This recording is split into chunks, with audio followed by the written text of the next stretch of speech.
আসসালামু আলাইকুম। আমি মোহাম্মদ আমিরুল ইসলাম, আমিরুল একাডেমিতে তোমাদের সবাইকে স্বাগতম। আজকের আলোচনার বিষয় হচ্ছে বিজ্ঞান বিষয়ক আলোচনা, নিউটনের সূত্র নিয়ে। বা বিজ্ঞানের যে বিষয়গুলো না জানলে বিজ্ঞানের যে অঙ্কগুলো আছে সেগুলো করা খুব সমস্যা হয়ে যাবে। তো এই বিষয়ে আজকে আমি কথা বলবো। বিজ্ঞানের বিষয় বলতে গেলে নিউটনের সূত্র ছাড়া মানে চলবে না, এমন একটা বিষয়। তো নিউটনের সূত্র দিয়ে আমি শুরু করতেছি এবং কিছু সূত্র আমি টেকনিক্যাল ভাবে দিব তোমাদের। তোমরা যদি একটু মনোযোগ দিয়ে সেগুলো দেখো, অবশ্যই সেই সূত্রগুলো যদি বুঝতে পারো তো বিজ্ঞানের অঙ্ক অর্থাৎ ফিজিক্সের অঙ্ক যেগুলো বিজ্ঞান বিষয়ক সেগুলো খুব ভালো করতে পারবে।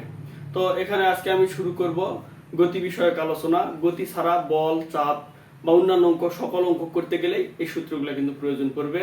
তো বিশেষ করে নবম শ্রেণী, সপ্তম, অষ্টম ও নবম শ্রেণী সকল বিষয়ে এই সূত্রগুলো কাজে লাগবে বিজ্ঞানে। তো আমি আজকে সেই বিষয় নিয়ে কথা বলতেছি। তো বিষয়ে প্রথমত আমি লিখছি যে নিউটনের প্রথম সূত্র। তো নিউটনের প্রথম সূত্র বলতে গেলে যে বিষয়টা আমাদের না জানলেই না, সেগুলো হচ্ছে জড়তা সম্পর্কে জ্ঞান। তো জড়তা হচ্ছে কি? জড়তা হচ্ছে দুই রকম, একটা হচ্ছে স্থিতি জড়তা, একটা হচ্ছে গতি জড়তা। স্থির বস্তু সবসময় স্থির থাকতে চায়, গতিশীল বস্তু সবসময় গতিশীল থাকতে চায়। এই যৌথ অবস্থাকে মানে বলা হয় জড়তা। মেন কথা হচ্ছে স্থির বস্তু স্থির থাকার প্রবণতা এবং গতিশীল বস্তু গতিশীল থাকার প্রবণতাকে একত্রে জড়তা বলা হয়। এই জড়তা হচ্ছে দুই প্রকার, একটা স্থিতি জড়তা, একটা হচ্ছে গতি জড়তা। তো এখানে বিষয়টা নিউটন প্রথম সূত্রে কি বলছে সেটা একটা বিষয় আমি বলতেছি। নিউটনের প্রথম সূত্রে বলছে যে বাইরে থেকে বল প্রয়োগ করা না হলে স্থির বস্তু স্থিরই থাকবে এবং চলমান বস্তু সরল রেখায় সমবেগে চলতে থাকবে। এই কথার অর্থ হলো যদি বাইরে থেকে কোনো বল কোনো বস্তুর উপর প্রয়োগ করা না হয় তবে সেই বস্তুটা স্থির যদি থাকে সে স্থিরই থাকতে চায়, আর গতিশীল বস্তু গতিশীল থাকতে চায় এবং সরল রেখা বরাবর, যদি কোনো বাধা না পায়। আসলে বিষয়টা তোমরা হয়তো বুঝতে পারছো। এখন আমি নিউটনের দ্বিতীয় সূত্র নিয়ে আলোচনা করব, তোমরা মনোযোগ দিয়ে দেখো। তো এখানে বিষয়টা নিউটন কি বলছে, নিউটনের দ্বিতীয় সূত্র, কোন বস্তুর ভরবেগের পরিবর্তনের হার এর উপর প্রযুক্ত বলের সমানুপাতিক এবং বল যেদিকে কাজ করে ভরবেগের পরিবর্তন সেদিকেই ঘটে। তো এখানে বিষয়টা হচ্ছে ভরবেগ। ভরবেগ সম্পর্কে ধারণা না থাকলে নিউটনের দ্বিতীয় সূত্র বোঝা একটু অসুবিধা হয়। এখানে ভরবেগ সম্পর্কে কিছু কথা আগে তোমাদের বলি। আসলে ভরবেগ মানে কি? ভরবেগ সমান হচ্ছে ভর গুণ হচ্ছে বেগ, অর্থাৎ ভর ও বেগের গুণফলকে ভরবেগ বলে। তো এখানে ভরবেগকে পি দ্বারা প্রকাশ করা হয় এবং ভরকে এম দ্বারা এবং বেগকে ভি দ্বারা। এখানে আমি যদি লিখি তাহলে আমি পাচ্ছি পি সমান এম ভি। তো আসলে ভরবেগ হচ্ছে দুই ধরনের, একটা হচ্ছে আদি ভরবেগ, একটা হচ্ছে শেষ ভরবেগ। তো আদি ভরবেগ, এখানে আদি ভরবেগ সমান হচ্ছে এম ইউ এবং শেষ ভরবেগ হচ্ছে শেষ ভরবেগ এম ভি। তো এখানে আদি ভরবেগ এম ইউ, শেষ ভরবেগ এম ভি। এখানে ভরবেগের পরিবর্তন কতটা আছে, যে ভরবেগের পরিবর্তনের হার। তো আমি আগে পরিবর্তনটা লিখি যে ভরবেগের পরিবর্তন, ভরবেগের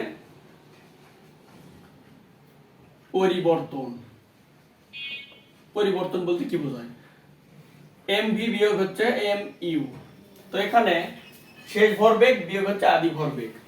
তো এখানে বলা আছে কোন বস্তুর ভরবেগের পরিবর্তনের হার। তো এখানে ভরবেগের পরিবর্তনের হার যদি করি আমি সময় দ্বারা ভাগ করতে হবে। ভরবেগের পরিবর্তনের হার এম ভি বিয়োগ হচ্ছে এম ইউ বাই টি। এখানে এটা আসলে বুঝতে পারছো যে ভরবেগের পরিবর্তনের হার। এখানে ভরবেগের পরিবর্তনের হার বিষয়টা এরকম করে ক্লিয়ার করা যায় যে বলছে কোন বস্তুর ভরবেগের পরিবর্তনের হার এর উপর প্রযুক্ত বলের সমানুপাতিক। আসলে মেন কথাটা কি বলতেছে সেটা আমি এটা একটু মিশিয়ে দিয়ে ওটা বুঝাই। এখানে বলতেছে এই কথাটা যে প্রযুক্ত বল যদি এফ হয় তাহলে প্রযুক্ত বল এফ, তাহলে এখানে এফ সমানুপাতিক এম ভি বিয়োগ হচ্ছে এম ইউ বাই হচ্ছে টি। আসলে এটা বলতেছে। তো এখান থেকে আমরা এফ সমানুপাতিক এম যদি কমন নেই তাহলে ভি মাইনাস ইউ বাই কিন্তু টি হয়। তো এখানে আমরা আগে জানি যে এ হচ্ছে ত্বরণ, ত্বরণ সমান আমরা কি জানি V minus you by T, এটা হচ্ছে ত্বরণ। তাহলে এখানে আমরা লিখতে পারি এফ সমানুপাতিক এম এ। আসলে এটা হচ্ছে নিউটনের দ্বিতীয় সূত্র। এখানে বলতেছে মানে পরিবর্তন হার প্রযুক্ত বলে সমানুপাতিক এবং বল যেদিকে গিয়ে ক্রিয়া করে ভরবেগের পরিবর্তন সেদিকেই ঘটে। তো এই পুরো ব্যাপারটা যদি ক্লিয়ার করতে চাই, আমরা সমীকরণ আকারে যদি লিখতে চাই, অবশ্যই আমাদের একটা সমীকরণ আনতে হবে।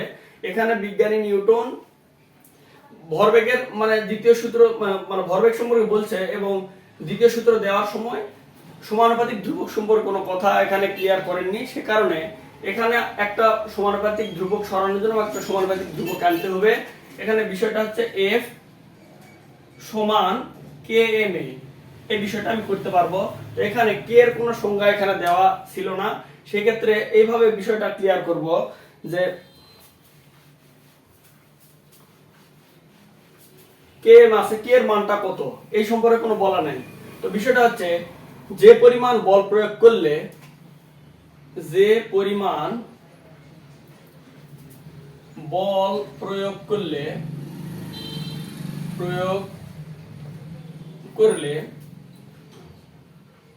একক ভরের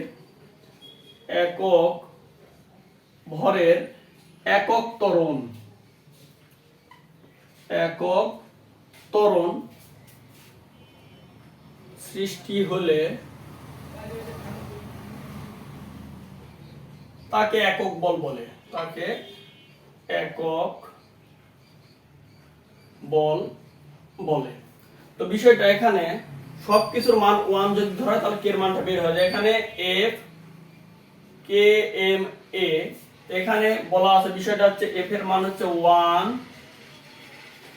এম এর মান হচ্ছে 1, এর মান হচ্ছে 1। সেক্ষেত্রে আমরা লিখতে পারি 1 কে ইন্টু 1 ইন্টু 1, অতএব কে এর মানটা 1। এটা হচ্ছে সমানুপাতিক ধ্রুবক কে এর মান। আশা করি বিষয়টা তোমরা বুঝতে পারছো। এটা হচ্ছে নিউটনের দ্বিতীয় সূত্রের ব্যাখ্যা।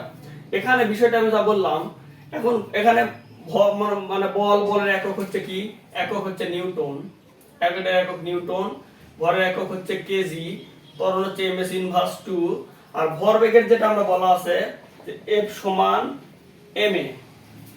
এখানে আমরা কিন্তু বিষয়টা এভাবে করতে পারি কেজি এমএস ইনভার্স 2 বল, কেজি এমএস ইনভার্স 2, এটাকে আমরা বলতে পারি নিউটন। আশা করি বিষয়টা তোমরা বুঝতে পারছো। এটা নিউটনের দ্বিতীয় সূত্রের ব্যাখ্যা ছিল। এরপর আমি যে বিষয়টা করব সেটা হচ্ছে নিউটনের তৃতীয় সূত্র। এখানে কোন বস্তুর ভরবেগের পরিবর্তন হার এর উপর প্রযুক্ত বলের সমানুপাতিক এবং বল যেদিকে ক্রিয়া করে মানে কাজ করে ভরবেগের পরিবর্তন সেদিকেই ঘটে। এই বিষয়টা ক্লিয়ার করলাম। এখন 3 নম্বর সূত্রটি,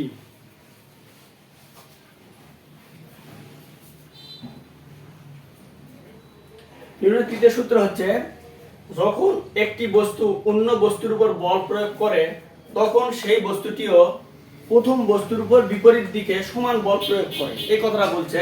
এই কথাটার অর্থ হচ্ছে যদি কোনো বস্তুর বল প্রয়োগ করা হয়, কোনো একটি বস্তু অন্য বস্তুর বল প্রয়োগ করলে ওই বস্তুটাও অপর বস্তুর উপর বল প্রয়োগ করবে, এই কথাটা বলতেছে।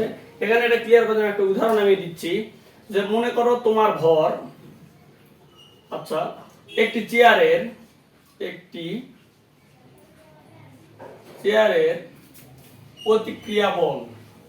প্রতিক্রিয়া বল 525 নিউটন। তোমার ভর 50 কেজি এবং তোমার বন্ধুর ভর 55 কেজি। এখানে ক্লিয়ার করা যাবে মানে এখন বিষয়টা হচ্ছে আমরা জানি ভর আর ওজন এক না। তো আমি যদি ওজন এখন এই চেয়ারটা কতখানি বল মানে ওজন সহ্য করতে পারবে সেই বিষয়টা আমরা ক্লিয়ার করব অঙ্কের দ্বারা। তো এখন প্রথমত তোমার ভরটা দিয়ে আমি আগে বুঝাচ্ছি যে কত নিউটন বল এই ভর থেকে পাওয়া যাবে। তো এখানে তোমার যে ভর আছে তাহলে তোমার ভর হচ্ছে 50 কেজি, তোমার ভর 50 কেজি, তাহলে তোমার ওজন ওজনকে ডব্লু দ্বারা প্রকাশ করা হয়, ডব্লু সমান mg। তো এখানে যে মান বসাই তাহলে পাচ্ছি কত 50 গুণ হচ্ছে 9.8, এখানে হয় কি 490 নিউটন হয়, এটা পেলাম।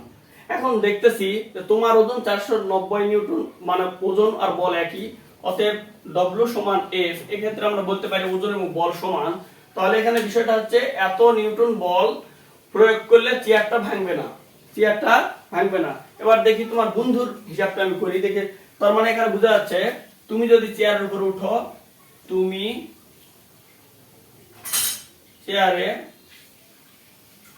উঠলে চেয়ার ভাঙবে না, চেয়ার ভাঙবে না। এবার দেখা যাক তোমার বন্ধু। তার মানে এখানে এই বিষয়টা ক্লিয়ার হচ্ছে যে তোমার যে বলটা, সেই বলটা চেয়ার সহ্য করতে পারবে, প্রতিক্রিয়া বল দ্বারা সেটা প্রতিহত করতে পারবে।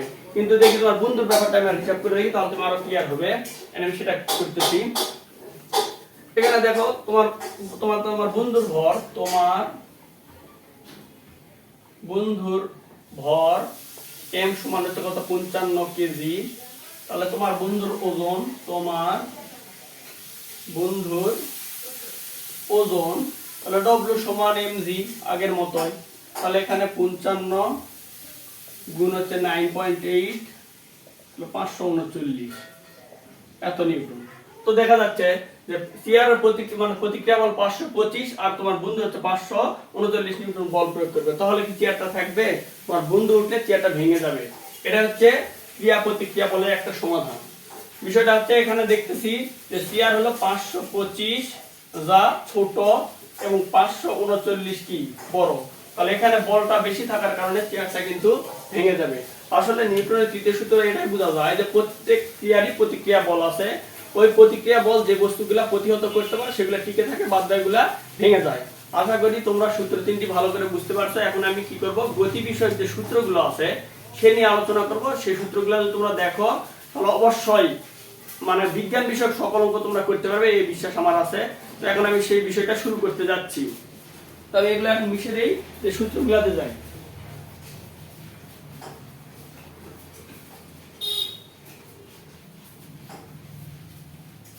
তো প্রথম কথা, এই সূত্রগুলো মানে না জানলেই না, সেগুলো আমি লিখতেছি। প্রথমে একটা তোমরা যদি ওয়ার্ড মনে রাখো, সুভাত, তাহলে তোমরা পুরো সকল সূত্রই জানতে পারবে গতি বিষয়ক। তো এখানে বিষয়টা আমি লিখতেছি সুভাত। সুভাত এটা কোনটা কিসের বিষয় বলি, একক আমি লিখে দেই। একক, এককটা হচ্ছে, এটা হচ্ছে এস হচ্ছে সরণ, এস হচ্ছে সরণ, ইউ হচ্ছে আদিবেগ, ভি হচ্ছে শেষ বেগ, এ হচ্ছে ত্বরণ, আর টি হচ্ছে সময়। আসলে আমি এদের পরিচয় করে দিলাম। এখন আমি এদের একক সম্পর্কে বলবো। সরণের একক হচ্ছে মিটার, আদিবেগের একক হচ্ছে ms ইনভার্স 1, শেষ বেগের একক ms ইনভার্স 1, ত্বরণের একক ms ইনভার্স 2, আর সময়ের একক হচ্ছে সেকেন্ড। আশা করি বিষয়টা তোমরা বুঝতে পারছো। এখন আমরা গতিতে যে সূত্রগুলো লাগবে, গতিতে মানে দূরত্ব বলে কথা নাই, সরণ বলে কথা। সরণ, আমরা সরণের তিনটি সূত্র সে বিষয়ে আগে লিখি। সরণের তিনটি সূত্র, একটা এস, তিনটা বিষয় লিখি। একটা হচ্ছে সমবেগ, তাহলে এস সমান ভিটি, এটাকে সমবেগের সূত্র বলে। সমবেগের সূত্র মানে কোন বস্তু যদি সমবেগে চলে তাহলে আমরা এই সূত্রটি অঙ্ক করব। এখানে দেখো ইউ ও এ নাই, তাহলে অঙ্কের মাঝে যদি দেখো এ মানে ত্বরণ আর আদিবেগ নাই, তাহলে আমরা এই সূত্রটি অঙ্ক করব। এরপরে ব্যাপার হচ্ছে এস সমান ইউটি প্লাস হাফ এ টি স্কয়ার। তাহলে একে বলা হয় সমত্বরণ বা সমমন্দনের সূত্র। সমত্বরণ বা সমমন্দনের সূত্র। তো কোন বস্তুর যদি সমমন্দন বা সমত্বরণ ঘটে তখন আমরা এই সূত্রটি অঙ্ক করব। এখানে দেখো এই সূত্রের মাঝে কোনো ভি নাই, ভি না থাকলে বা শেষ বেগ না থাকলে আমরা এটা দিয়ে অঙ্ক করব। এরপর হচ্ছে v plus you by 2 into t, এটাও কিন্তু সমত্বরণ বা সমমন্দনের সূত্র। সমত্বরণ বা সমমন্দনের সূত্র। তবে এখানে ত্বরণ না থাকলে, এ নাই, যদি এ না থাকে তাহলে আমরা এটা অঙ্ক করব। এরপরে ভির সূত্র দুইটি, সে বিষয়ে বলি। ভি হচ্ছে, একটা হচ্ছে ভি সমান ইউ প্লাস এটি। এখানে দেখো ভি সমান ইউ প্লাস এটি, এখানে ভি আছে ইউ আছে, এস নাই, কি নাই, এস নাই। তাহলে আমরা মানে এই সূত্র দিয়ে আমরা ভির মানটা বের করতে পারবো। এখান থেকে আমরা ত্বরণের সূত্রটাও বের করতে পারবো, সেটা আমি বের করে দেখাচ্ছি। এখানে এটি সমান হচ্ছে ভি মাইনাস ইউ, এখান থেকে এ লাগে, তাহলে আমরা কি করতে পারি, V minus you by T. এখান থেকে আমরা ত্বরণের সূত্রটাও বের করতে পারি। ভির আরেকটা সূত্র আছে, সেটা আমি লিখতেছি, সেটা হচ্ছে ভি স্কয়ার সমান U square plus 2a S. এটাও হবে। তো এখানে তার মানে এখানে বিষয়টা হচ্ছে কি নাই, ভি আছে ইউ আছে, এখানে টি নাই। যদি টি না থাকে কোথাও অঙ্কের মাঝে, তাহলে আমরা এই সূত্রে অঙ্ক করব। আশা করি তোমরা এই বিষয়টা বুঝতে পারছো। যদি এই সূত্রগুলো বুঝো, তাহলে আমি এখন কি করতে পারবো, পরন্ত বস্তুর সূত্র এবং নিক্ষিপ্ত বস্তুর সূত্রগুলো তোমাদের বুঝাতে পারবো। এই সুবাতে এই ওয়ার্ডটা জানলে তোমরা এগুলো ক্লিয়ার করতে পারবে। তো এখন আমি দেখতেছি পরন্ত বস্তুর সূত্রগুলো লিখি।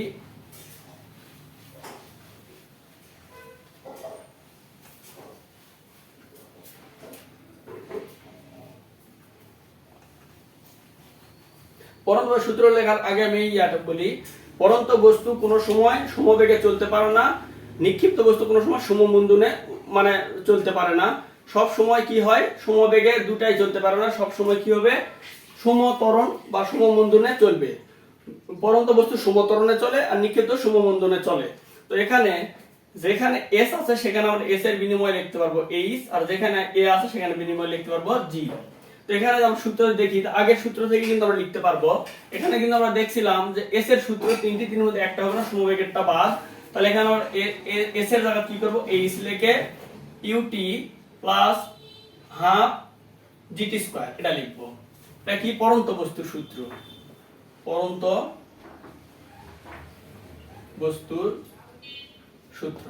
এখানে তারপরে আর পরেরটা দিয়ে লিখি, এইচ সমান V plus you by 2 into T, এটা লিখতে পারবো।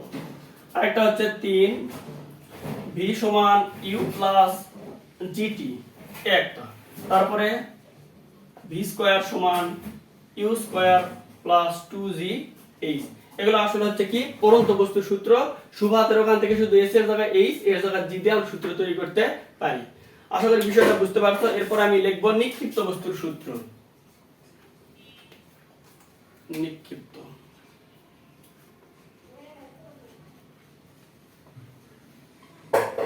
একই সূত্র, শুধু এই মাঝখানে নেগেটিভ চিহ্ন দিয়ে দিব। এক নম্বর হচ্ছে এইচ সমান UT minus half GT square. 2 number হচ্ছে এইচ সমান V plus you by 2 into T, এটা পরিবর্তন নাই। 3 নম্বর হচ্ছে ভি সমান ইউ মাইনাস জিটি। আরেকটা হচ্ছে ভি স্কয়ার সমান ইউ স্কয়ার মাইনাস 2জি এইচ। আশা করি এই সূত্রগুলো তোমরা জানো। গতি বিষয়ের এই সূত্রগুলো তোমরা জানলে বল চাপ যে অধ্যায়ে যাও না কেন, এই সূত্রগুলো তোমাদের কাজে লাগবে। আশা করি সূত্রগুলো তোমরা বুঝতে পারছো এবং নিজের সূত্র বুঝছো। তোমরা আসলে এই সূত্রগুলো যদি ভালো করে পড়ো এবং আয়ত্ত করে নাও, তাহলে দেখবে তোমরা মানে বিজ্ঞানের যে অঙ্কগুলো আসবে সেই অঙ্কগুলো খুব ভালো করতে পারবে। তো বিষয়টা হচ্ছে এই ভালো করে এগুলো তোমরা দেখো। আজকে এই পর্যন্তই, আল্লাহ হাফেজ।